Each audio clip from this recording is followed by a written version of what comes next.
Graça e paz, irmãos. Gostaria de, neste momento, convidá-los a abrir a Bíblia no capítulo 24 do Evangelho de Jesus Cristo segundo Lucas. Lucas, capítulo 24.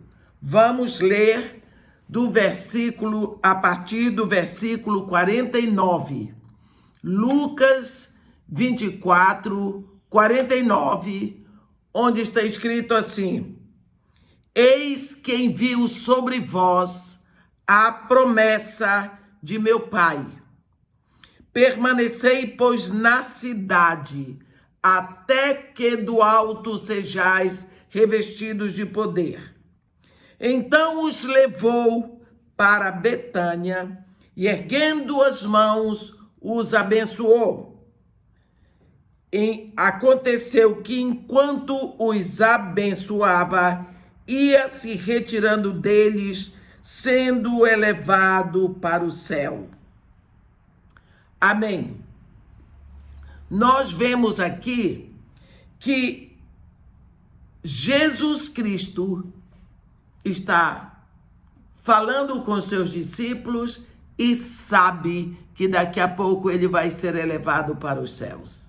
E eu lhe pergunto neste momento, meu querido irmão que me ouve, se você soubesse que daqui a 1 hora você irá morrer, qual seria a sua última preocupação com aqueles seus queridos que vão ficar?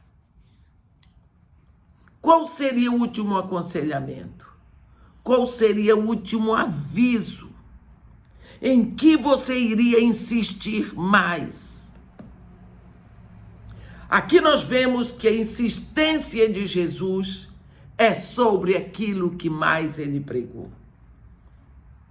Ele insistiu com seus discípulos sobre o Espírito Santo. Sua última palavra: eis que eu envio sobre vós a promessa de meu Pai. Permanecei, pois, na cidade, até que do alto sejais revestidos de poder. Então, por que Jesus Cristo se preocupa tanto em pregar e ensinar os seus discípulos a respeito do Espírito Santo? Você vê que no Evangelho de João, ele dá 12 aulas específicas sobre o Espírito Santo. Aqueles discípulos eram todos judeus. Eles tinham uma visão, um sonho. Eles queriam o Messias. O Pai, tudo bem, Deus, o Deus de Abraão, de Isaac, de Jacó, Deus de Moisés, Deus. Mas o Messias eles esperavam. Mas o Espírito Santo, você vê o Espírito Santo, a Bíblia toda, junto com o Pai e o Filho, mas ele era representado com símbolos. Você veja os símbolos do Espírito delineados na Bíblia, lá no primeiro, logo, no princípio que criou Deus os céus e a terra. A terra, porém, era sem forma e vazia, havia trevas sobre a superfície do abismo, e o Espírito de Deus pairava sobre a superfície das águas. Tá vendo? Depois você vê o Espírito representado na pomba, na água, na chuva, no vento, no sopro, no fogo, no óleo e como penhor. São 8 símbolos do Espírito cravadinhos ali na Bíblia para nós. Mas os discípulos não queriam saber sobre o Espírito Santo. Por isso Jesus teve que ensinar. E ensinar muito. Por quê? Porque quando houve o primeiro pecado nos céus, os anjos caíram, Deus não moveu um dedo para resgatar ou para redimir os anjos. Mas na hora que o homem caiu lá no Éden, houve o pecado, nós vemos imediatamente a ação de Deus, nosso Pai. Ele abriu a boca, ele publicou imediatamente: eu porei inimizade entre a tua descendência e a descendência dele. Ele te ferirá o calcanhar, mas mulher, o teu descendente lhe esmagará a cabeça. Naquela hora, Deus publicou o seu plano de redenção. Deus, o Pai, planejou a redenção do homem. Mas dentro dos planos dele, ou dentro do plano dele, entrava o Filho que iria fazer a redenção e o Espírito que iria aplicar a redenção ao homem. É dessa forma que nós somos redimidos. Então, o povo não queria saber. Quando nós vemos, Jesus Cristo vem, faz a redenção. Mas e agora? Se você comprar um carro, pode ser o carro mais caro que for. Você paga tudo, paga até o seguro, deixa lá na concessionária, nunca vai buscar, nunca vai usar o carro. O carro vai envelhecer ali. Sem uso. Não prestou para nada. Jesus Cristo veio aqui, pagou totalmente, cabalmente a nossa redenção. Ele comprou. O preço foi caríssimo, o mais caro que pode imaginar. E foi.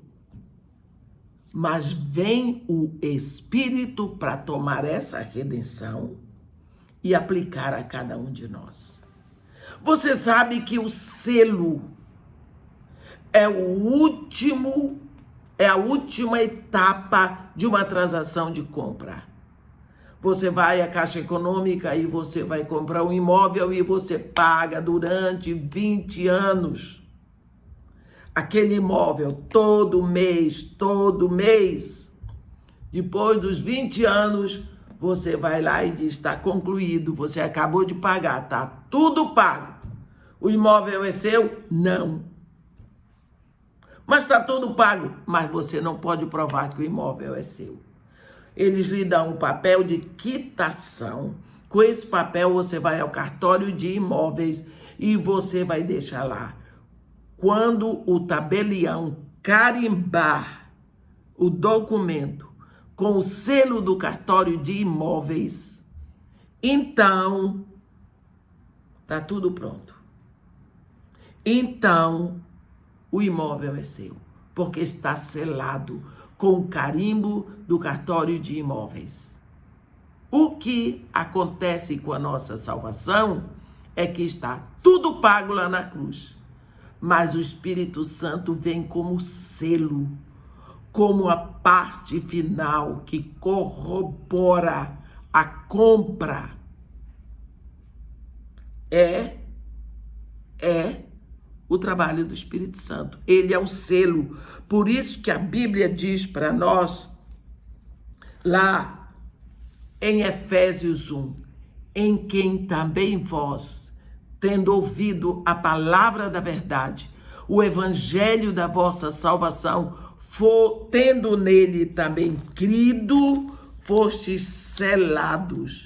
selados com o Espírito Santo da promessa.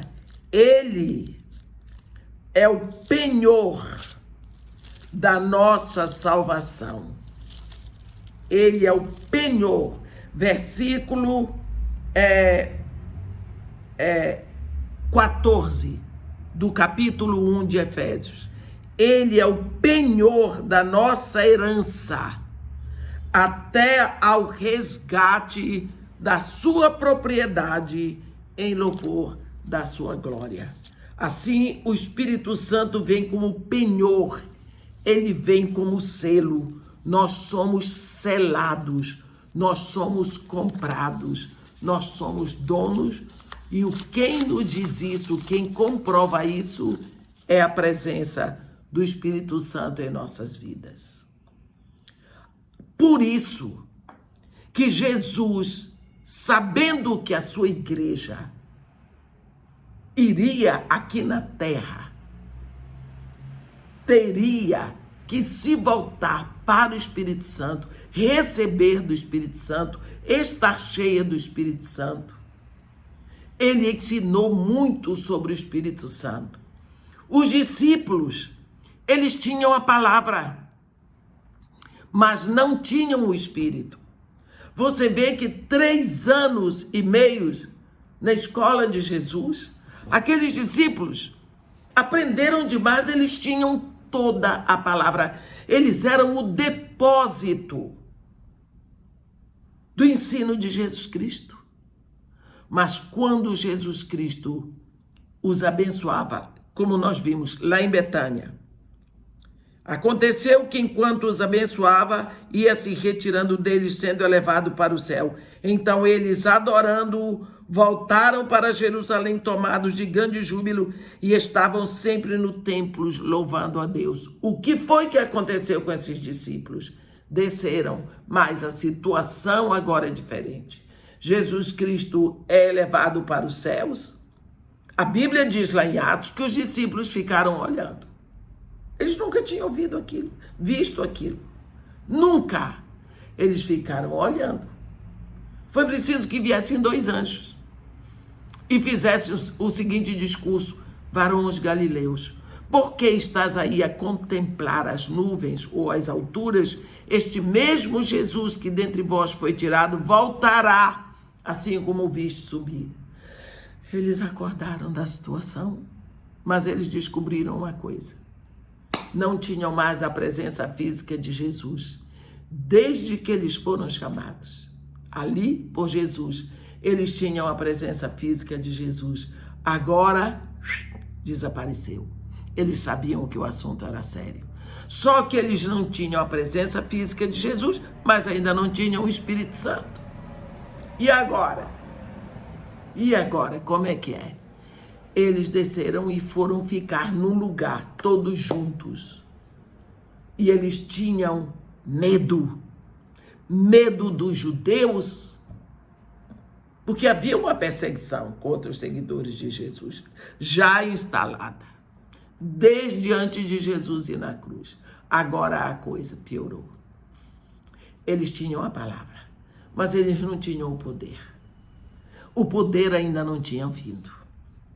Jesus Cristo diz: recebereis poder quando vier sobre vós o Espírito Santo.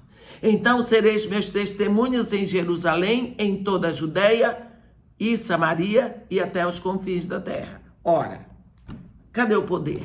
Não chegou. Eles foram se esconder e foram orar.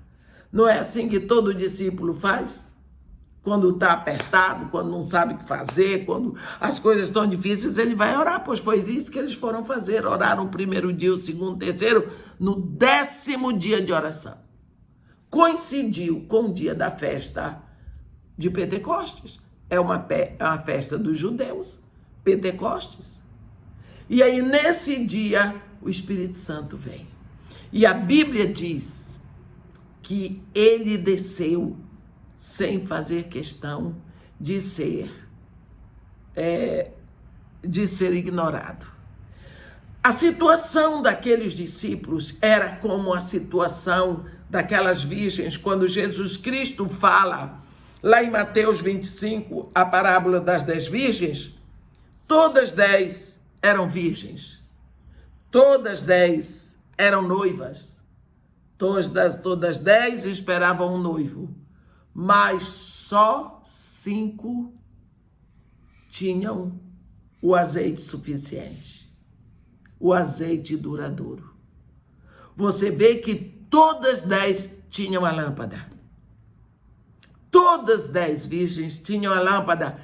E o que é a lâmpada? A Bíblia diz no Salmo 119, versículo 105, lâmpada para os meus pés e luz para o meu caminho é a tua palavra. Elas tinham a palavra, mas cadê o Espírito? Cadê o Espírito? Metade tinha o Espírito e continuamente. Mas essas outras 5, elas não se preocupavam em manter a chama acesa. Então, nós vemos que faltava o óleo para manter a lâmpada. Não é? Porque a lâmpada iria apagar. A lâmpada é a palavra, o óleo é o Espírito. Discípulos só com a palavra se esconderam quando desceram de lá do monte. Pois não havia o poder. Quando vem o poder, como eu acabei de dizer, que é o Espírito Santo, eles abriram as portas e nunca mais se esconderam. A Bíblia diz que ouviu-se um som do céu como de um vento impetuoso que encheu toda a casa. Foram distribuídos entre eles línguas de fogo e cada um passou a falar em outra língua, segundo o Espírito os direcionava que falassem. Nós vemos que a igreja hoje está escondida na mistura com o mundo por falta de poder. Os discípulos, naquela hora que receberam o poder, abriram as portas, nunca mais se esconderam. A Bíblia diz que eles botaram o mundo de cabeça para baixo. Se você observar, até o batismo de Jesus, não havia Jesus iniciado o seu ministério. Ele era o carpinteiro, filho do carpinteiro de Nazaré, de lá, o Galileu. Mas no batismo, quando ele sai da água, todo molhado, ele orou, os céus se abriram. O pai abre a boca e diz: este é meu filho amado, em quem me compraz. O Espírito se materializa em forma de uma pomba e vem sobre Jesus. Naquela hora, o Espírito Santo vem sobre o homem Jesus. E ali começa então o ministério. Ali começa o ministério de Jesus. Jesus, a palavra, o verbo, precisava do óleo. O óleo agora chegou. Foi assim na anunciação. Você se lembra como foi? A palavra veio ao ventre da Virgem. Veio a palavra: terás um filho. Ela disse: como que eu não posso? Ele disse: o Espírito Santo te cobrirá. E o ente que de te nascer será chamado Filho do Altíssimo. Ela então deu a permissão: eis aqui a serva do Senhor. Faça-se em mim, segundo a sua palavra. O Espírito Santo cobriu. O verbo teve vida. Foi assim, o verbo veio ao ventre da Virgem, nós sabemos, e o Espírito Santo cobriu, tudo começou. Nós vamos ver João Batista dando testemunho disso. Ele diz, lá em João 1, no versículo 33, ele diz: eu não o conhecia. Aquele, porém, que me enviou a batizar com água, me disse: aquele sobre quem tu vires descer e pousar o Espírito, é esse que batiza com o Espírito Santo. Lá nós vemos em Lucas 3,16, eu vou ler para vocês. Lá em Lucas 3, no versículo 16, nós vemos: e João disse a todos: eu, na verdade, vos batizo com água, mas vem o que é mais poderoso do que eu, do qual não sou digno de desatar-lhe as correias das sandálias. Ele vos batizará com fogo e com o Espírito Santo. Ele aqui está se referindo a Jesus Cristo. Ele disse: eu batizo com água, ele vos batizará com fogo. Então, o batismo de João é o batismo da água, mas o batismo de Jesus é o batismo do fogo. É o único que batiza com fogo. Esse batismo com fogo, ele é prenunciado, ele é anunciado, por Deus, desde que Deus manda que Josué circuncide os filhos de Israel. Ele diz assim: eu faço uma aliança contigo, Josué. Toma facas de pederneira e passa a circuncidar todos os filhos de Israel. A pederneira é uma pedra. É conhecida como a pedra de fogo. É uma pedra que quando você bate com outra, ela produz faísca. Eles usavam pedaços de pederneira e botavam no rifle com pólvora para dar combustão. Então, pederneira é a pedra que carimba com fogo. Jesus Cristo, então, é essa rocha que produz fogo. Você vê lá no livro de Gideão, quando Gideão coloca a oferta sobre a rocha, sobre a penha, sobre a pedra, o anjo tocou com o cajado e saiu fogo da rocha e consumiu a oferta. É a rocha que produz fogo. É a rocha de fogo. Agora, quando o Espírito Santo vem sobre Jesus, Jesus, que é a rocha, se transforma numa rocha que produz o fogo, o Espírito. E quando João Batista diz: eu vos batizo com água e ele vos batizará com fogo, o que é batismo? Batismo não é imersão? Quando João Batista imergiu Jesus na água, que ele saiu dali, saiu todo ensopado. Você pode imaginar Jesus na beira do Jordão, orando todo ensopado, a água descendo? Porque qualquer coisa que você tire da água, a água começa a jorrar para baixo, porque não há jeito de a água não vir para baixo. A água sempre aponta para baixo. Mas o fogo, aonde quer que você acenda, ele aponta para cima. Sempre. Então, quando Jesus Cristo lhe batiza, ele imerge você no fogo, você sai dali uma tocha apontando para o alto. Então, todas as suas ações vão ser para o alto. Todos os seus pensamentos, todos os seus desejos passam a ser para o alto. Como Paulo diz em Colossenses 3, se sois do alto, buscai as coisas lá do alto, pensai nas coisas lá do alto, onde Cristo vive assentado à direita de Deus. Deixai as coisas aqui da terra, porque morrestes e a vossa vida está oculta com Cristo em Deus. Então, não é isso? Batismo com fogo. Nós vemos que no momento em que você se rende a Jesus Cristo, você crê que ele ressuscitou dos mortos e que ele levou o seu pecado, a sua morte, a sua maldição.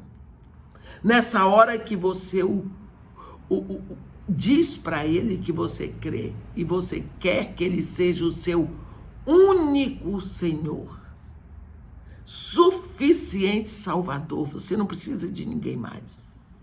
Ele lhe leva ao Pai. O Pai marca você com o Espírito Santo. Agora você está carimbado. Agora você está marcado. No reino do Espírito, todos veem o seu carimbo, que é espiritual. O que vai acontecer? Você agora está batizado, imerso no fogo, na presença do Espírito Santo. Você é uma tocha viva. Nós lembramos que quando Deus expulsou o homem do Éden, a Bíblia diz em Gênesis 3, no versículo 24, ele colocou a leste os querubins e uma espada de fogo que se movia em todas as direções para guardar o acesso à árvore da vida.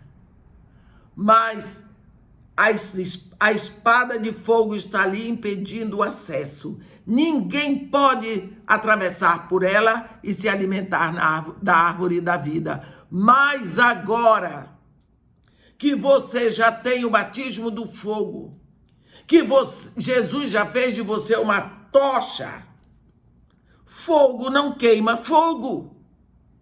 Você pode atravessar pela espada de fogo e se alimentar da árvore da vida. Você está pronto. Esse é o batismo de Jesus. Ele veio para desfazer a barreira da separação para você que crê nele, para você que se rendeu a ele. Então, o que foi que aconteceu no dia de Pentecostes? O fogo desceu. O Espírito Santo vem como vento impetuoso e como fogo. A Bíblia diz que quando lá em 1 Coríntios, no capítulo 12, começa a ministrar os dons do Espírito, isso tem feito tanta confusão na igreja, pelas pessoas que não estudam a palavra. Paulo é muito claro no capítulo 12 de 1 Coríntios, ele diz a respeito dos dons espirituais, irmãos, não quero que sejais ignorantes. Não quero que sejais ignorantes, o que significa, se você não sabe sobre os dons espirituais, você é ignorante. E ele diz para nós claramente ali no capítulo 12 sobre os dons do Espírito, porque existem 3 grupos de dons da Bíblia. Em Romanos 12 estão os dons do Pai, também chamado dons carismáticos, ou dons da caris, ou dom da graça. Dons da graça. Esses dons do Pai, ele distribui em cada pessoa, enquanto ele está nos tecendo no ventre da nossa mãe. Nós já nascemos com eles. Toda pessoa humana é carismática. Ela traz lá do ventre da mãe os dons da graça. Em maior teor, em menor teor, tem um que sobressai, que é conhecido como dom básico. Mas tem o Espírito. Quando você se rende a Jesus Cristo, o Espírito vem ali, em cima daqueles dons que o Pai já botou. E ele vai operar os dons dele ali em cima. A depender como isso cresce, vem o Filho e lhe chama para o ministério os 5 dons de serviço, de ministério, também chamado dons ministeriais, estão lá em Efésios 4, 11, apóstolo, profeta, evangelista, pastor e mestre. Bem, mas vamos ver aqui sobre os dons espirituais.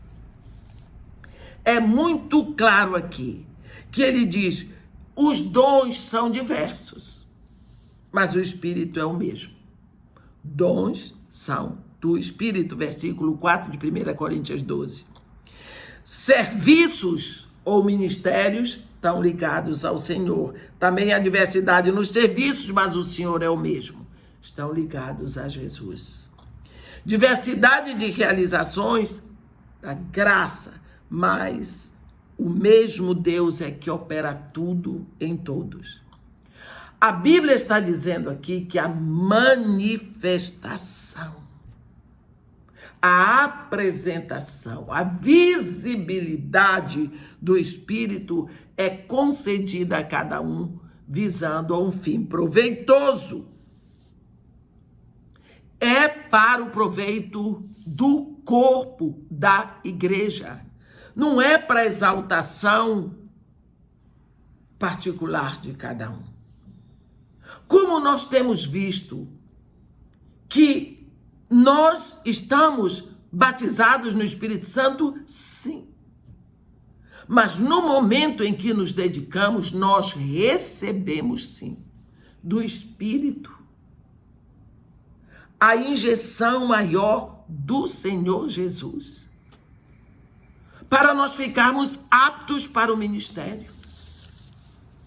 Quando nós pensamos o que Paulo diz, ele é tão enfático, ele diz, a um é dada mediante o Espírito a palavra sabedoria, e a outro, ele não diz ao mesmo, a outro, segundo o mesmo Espírito, a palavra de conhecimento. Para outro, não é já para os dois da frente, para outro, no mesmo Espírito, a fé, e a outro dons de curar, a outro operações de milagres, a outro profecia, a outro discernimento de espíritos, a um variedade de línguas e a outro capacidade de interpretá-las. Mas Paulo aqui, ele diz, mas um só, e o mesmo Espírito realiza todas, distribuindo-as, segundo lhe apraz a cada um individualmente. Olha, o seu pastor pode entrar agora na igreja e dar 10 Bíblias só para você. Só para você. Mas em vez disso, ele pode distribuir as Bíblias entre 10 pessoas. Cada uma recebe um. Pronto. Todos têm Bíblia? Todos. É a mesma Bíblia? Não.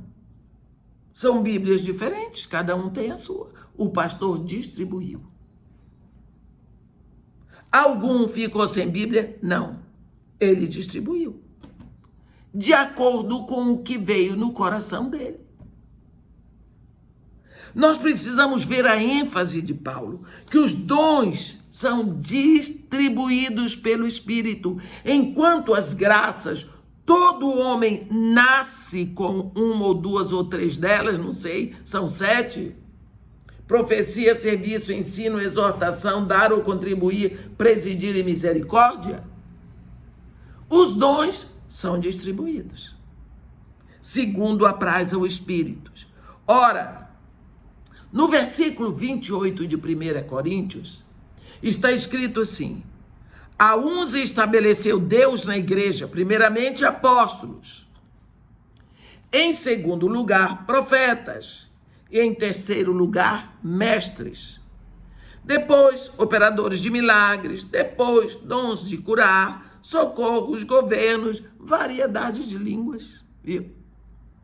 Aí Paulo diz assim, porventura são todos apóstolos? Lógico que não. São todos profetas? Não. São todos mestres? Não.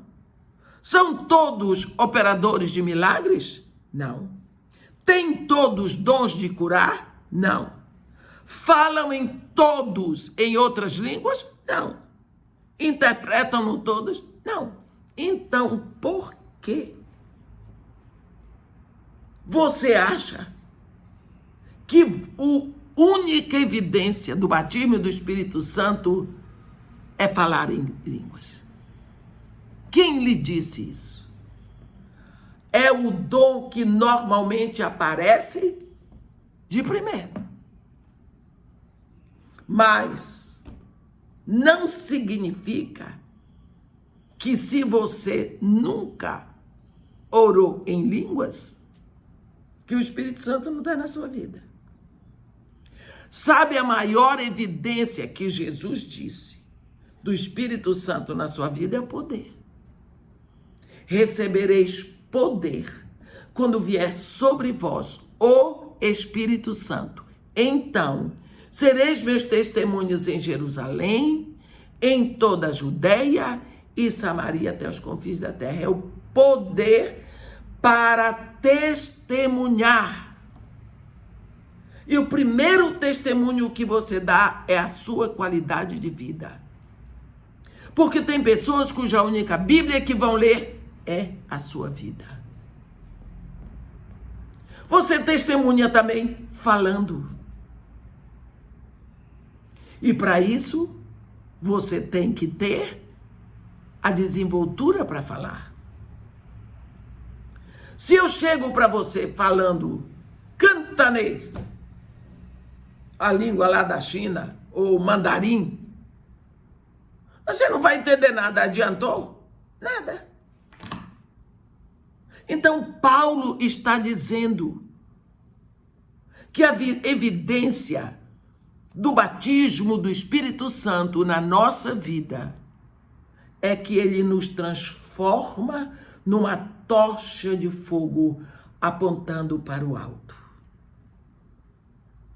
E no momento em que você é espiritualmente uma tocha de fogo, você está queimando, você está ardendo por Cristo. Você é uma noiva incendiada por Cristo.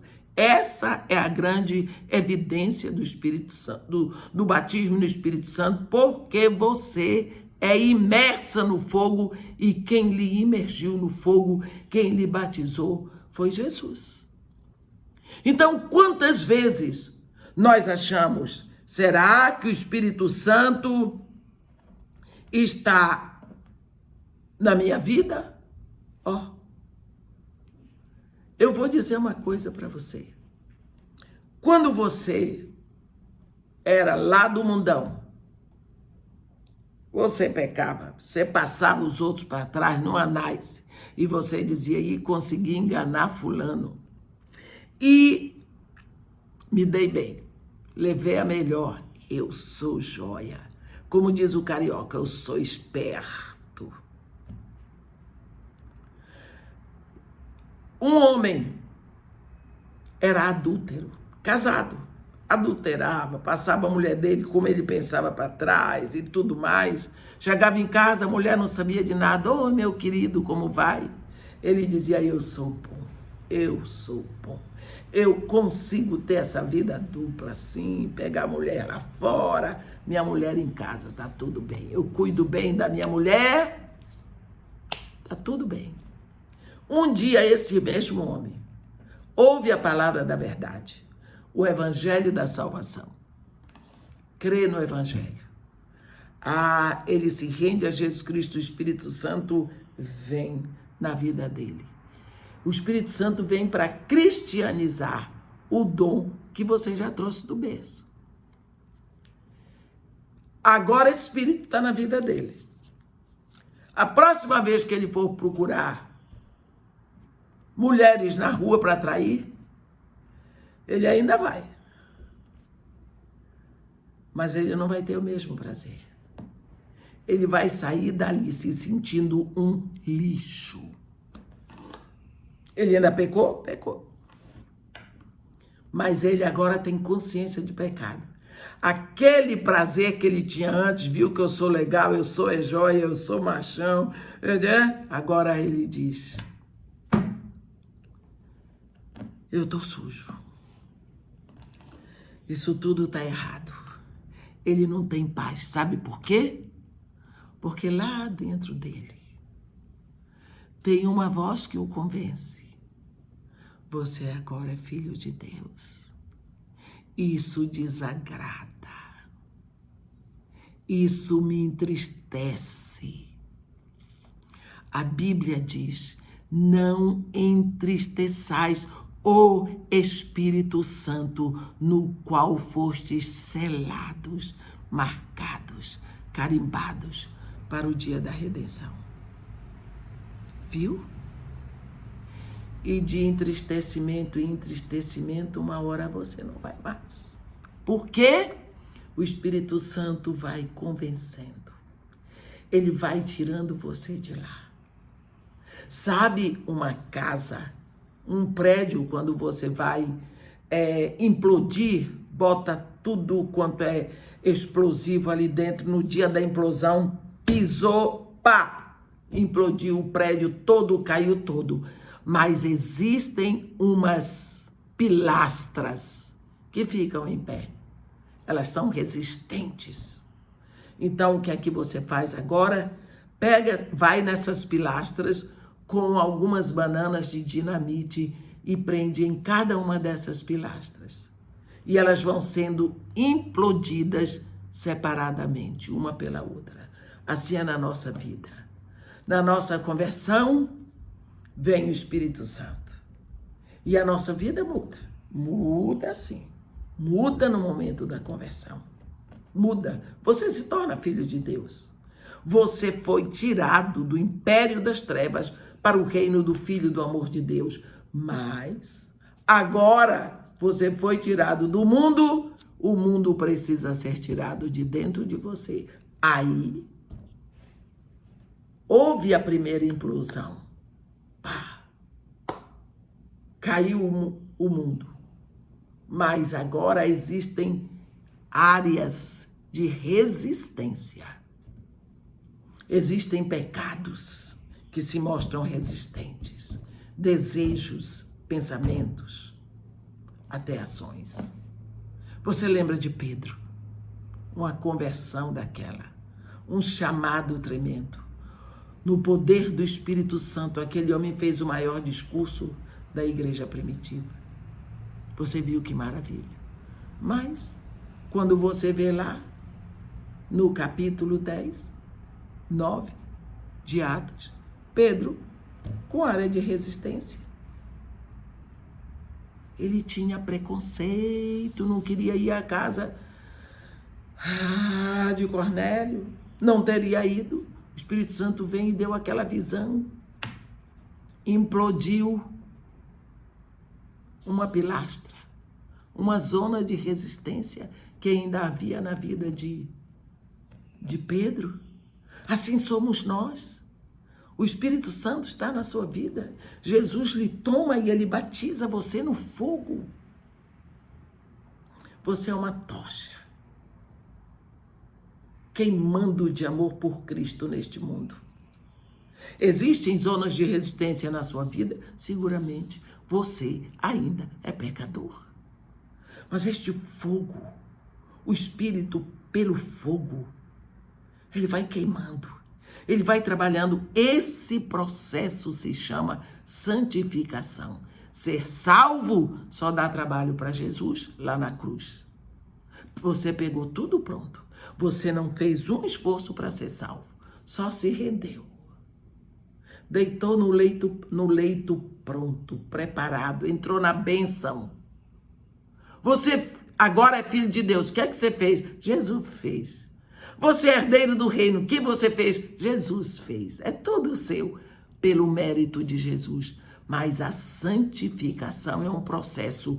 É você e o Espírito e você, em cooperação.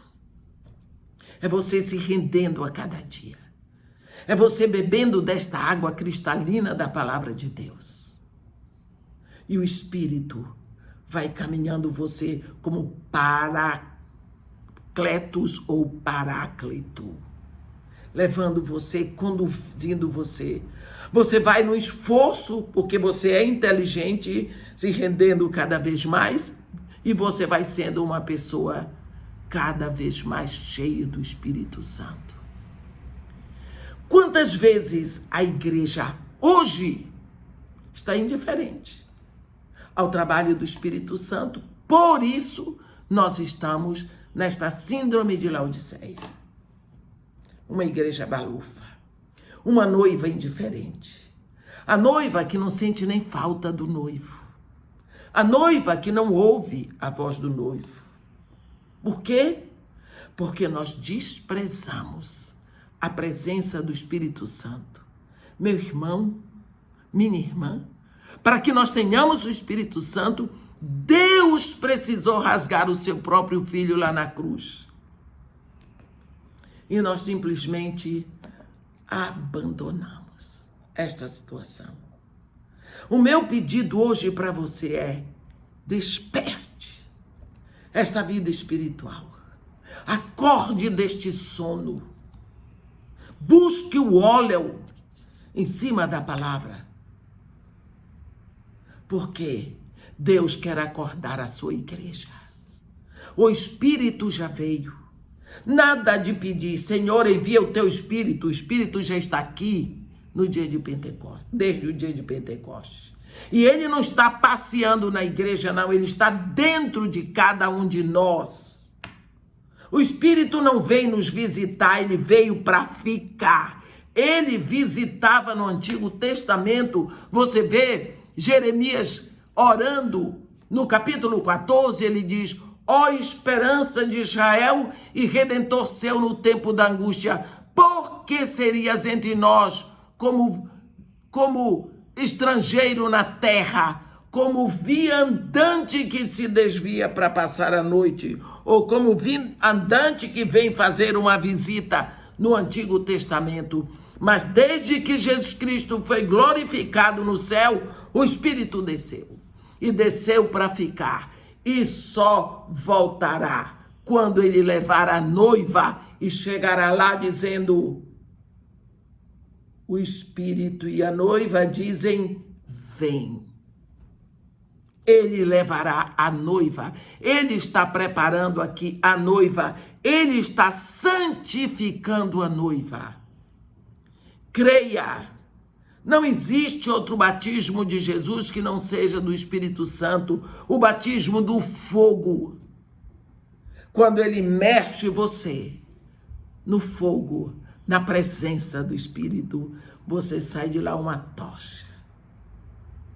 Então, que você queime de amor por Cristo, que você tenha uma presença visível a todos, que aonde você passar, você deixe marcas de vida com Cristo. Que você deixe marcas de quem aponta para o alto. Que você purifique os lugares aonde você anda com a sua presença, só porque você é filho de Deus, batizada no batismo de Jesus, o batismo do fogo. O Espírito Santo quer encher você. Assim como você vê Paulo cheio do Espírito, Pedro cheio do Espírito, Estevão cheio do Espírito, ele quer que você seja cheio do Espírito. O Espírito Santo não quer passar na sua vida. Ele está aí para santificar você. Porque o Espírito de Deus é acima de tudo santo, santo, santo.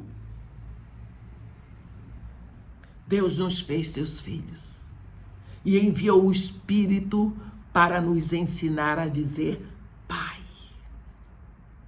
Só esse Espírito de Jesus operando de dentro de nós pode nos ensinar que Deus é nosso Pai.